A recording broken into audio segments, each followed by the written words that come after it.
গায়ে কে হাত দিছে খালি একবার বল, বাকিটা আমি দেখছি।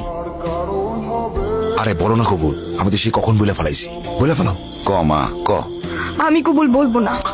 মা কবুলটা ক, কবুল ক। বললাম তো আমি একবার, আমি কবুল বলবো না। আমি ওনাকে বিয়ে করব না। বিয়ে করবি না মানে? করবে না মানে করবে না। আর নো মিন্স নো।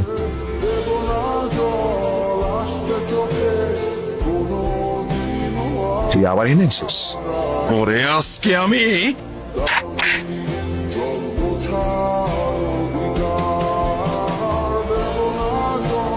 এই সাবধানে, তোর জবানের চেয়েও ট্রিগার ফার্স্ট চলে।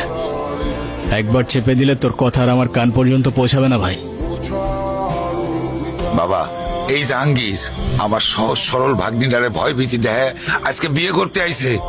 তোমরা আইছো খুব ভালো হয়েছে। আমারে বাঁচাও বাবা, আমারে বাঁচাও। এ বাসাই, তুই আমার লোকে পটি নিতেছস? তোর ভাগ্নির সাথে বিয়ে দেওয়ার কথা বলে তুই আমার কাছ থেকে 1.5 লাখ টাকা নিছস। এর আগে কত টাকা নিছস তুই মনে আছে? টাকা কই?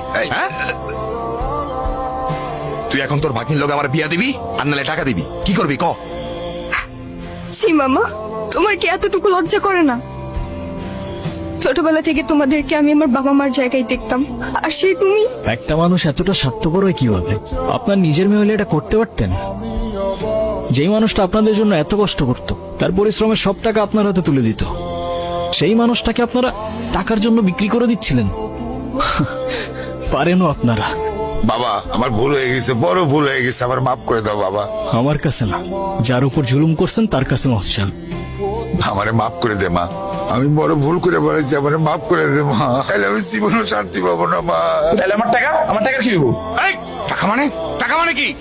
তোর কত বড় সাহস তুই আমার ছেলে গায়ে হাত তুলছস? তুই যে এখনো জিন্দা হয়ে আমার সামনে দাঁড়ায় আছিস না, এটাই তোর সাত কপালে ভাগ্য। শোনেন আব্বাস মিয়া, আপনার মেয়ে এখন থেকে আমার মেয়ে হয়েই থাকবে। যেদিন আপনি আপনার স্বভাব চরিত্র পরিবর্তন করতে পারবেন, সেদিন এসে মেয়েটাকে দেখে যাবেন। আমার বাড়ির দরজা আপনার জন্য খোলা থাকবে। আয় মা।